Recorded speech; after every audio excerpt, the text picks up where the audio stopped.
What's up guys, hope you're doing well, having a freaking good day as always. In this video I'm going to be making this absolutely awesome keto quiche. Made it at the top of my head, no recipe, just winged it. Fathead inspired dough, cheese and ham, let's get cooking. Now I've just got the mozzarella, I'm just going to make a fathead dough just for the base, and then we're going to make the quiche. So I've got the mozzarella, melt that down and mix it up with some almond flour and stuff, and it's going to bake pretty well, hopefully anyway. Just got a little bit of the egg white up in here. And then I've got the mozzarella again with the cream cheese. Just going to melt that and mix that in, then add the almond flour.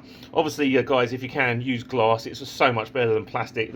Plastic's so bloody bad for you, all the leaching and everything. So yeah, a little bit now and again is not the end of the world, but yeah, be wary of it.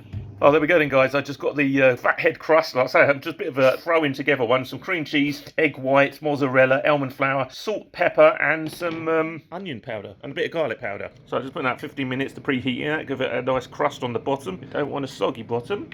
So it's been in the oven like 7 minutes, and it all melted in a blob. So I've just taken it out now. Be careful not to burn yourself, and lobbed it around the sides like this. I'm just going to obviously put it back in now and toast it up a little bit more before we put the filling in for the quiche. Check out that, guys. Oh wow, it's just come out the oven.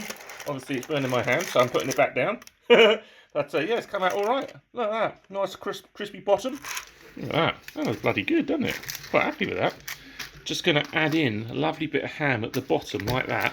That's obviously going to protect the bottom from getting soggy when we pour the quiche mix on top. There you go. Just added in the ham, the egg yolks, 2 extra eggs, some cream, cheddar cheese, salt, pepper, onion powder, garlic powder, and then we're just going to cook up the quiche now. All quiche is done nicely. Hopefully it's nice anyway. I've just made it up at the top of my head, the recipe. Okay. Well, that doesn't look bad at all, actually, does it? This is bloody lovely, isn't it? Yes, it is. I'll find another piece. I was going to say, I thought there was another bit there. Oh my god, guys, you've got to try this. Go, absolutely delicious. I'm going to have another bit.